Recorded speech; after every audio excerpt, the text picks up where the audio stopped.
Bonjour tout le monde. Pour l'été, j'ai décidé de parler de quelques chansons qui sont littéraires. Il s'agit de chansons qui ressemblent à un début de roman. Aujourd'hui, je vais parler de la merveilleuse Susan Vega, la chanteuse américaine et compositrice et interprète de cette chanson inoubliable de 1987. Il s'agit de Luca, sorti dans l'album intitulé Solitude Standing. Selon la légende, la New-Yorkaise jouait cette chanson dans des soirées auprès de fans et d'amis, mais qu'elle ne voulait pas du tout le mettre en disque, parce qu'il s'agit d'une chanson triste. Il est question d'un garçon appelé Luca qui est victime de violences familiales dans son immeuble. Malgré le fait que le public dans ces spectacles semblait mal à l'aise en entendant ce texte, le manager de Susan Vega lui a demandé de mettre cette chanson dans son album parce qu'il savait que ce serait un succès.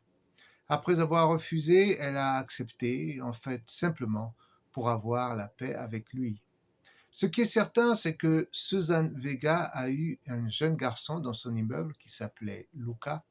Le texte est écrit à la première personne, la guitare acoustique accompagne sa voix avec brio. Il y a un sentiment d'intimité et la narration ressemble à un début de roman. Mon nom est Luca, j'habite au deuxième étage et j'habite au-dessus de toi. Oui, je crois que tu m'as déjà croisé.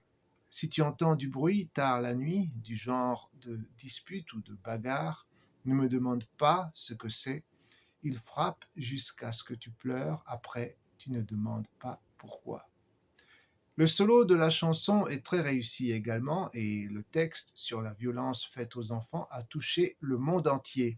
Ce que Susan Vega a révélé bien plus tard est qu'elle-même a été une victime de violences familiales.